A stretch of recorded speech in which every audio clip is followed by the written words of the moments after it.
Manipuri Forex Trading Channel na mayam ba muka na taram na obseri mamangda aina some market kharagi magi analyze khatang mayam mafam na thamjakre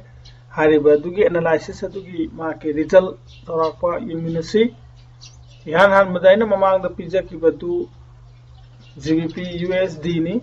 hariba GBP USD gi market na sigi mafam da lairingai da aina jeje yeiba magi lambi si aina torakpa ma yeksaki bani market na si mafam da lairingai da kai gamba aina mamangda ajaki buse sigi makha da lairiba line si break torakpa taragadi market first aigi TP sidani second TP si mafam sidani hai second TP ji yogada basam point macha ama ni wala me aduga magi kaino sina sini aduga sigi mafam sida ma break tawro matung sai jaga ma se hagala ko yai haina ina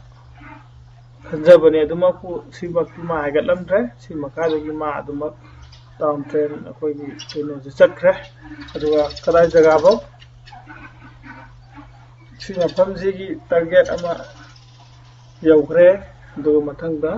si yaukre doi matungda maki mathaka sakhibani sima daire mathangda akhoigi mathangi market ta OG New Zealand ne OG New Zealand se mahak se si mafam dagi si break tawraka sidam lakri kaino ne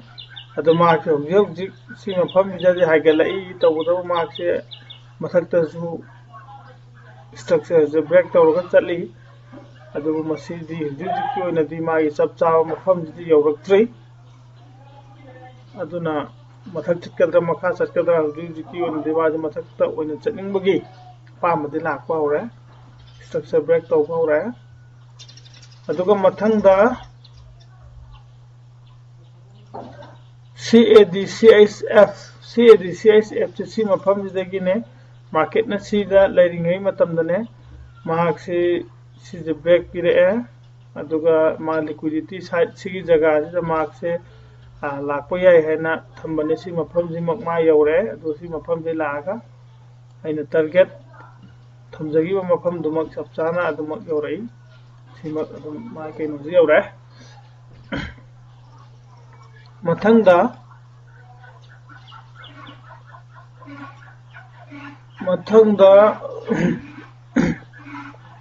Euro USD ne thamjaki base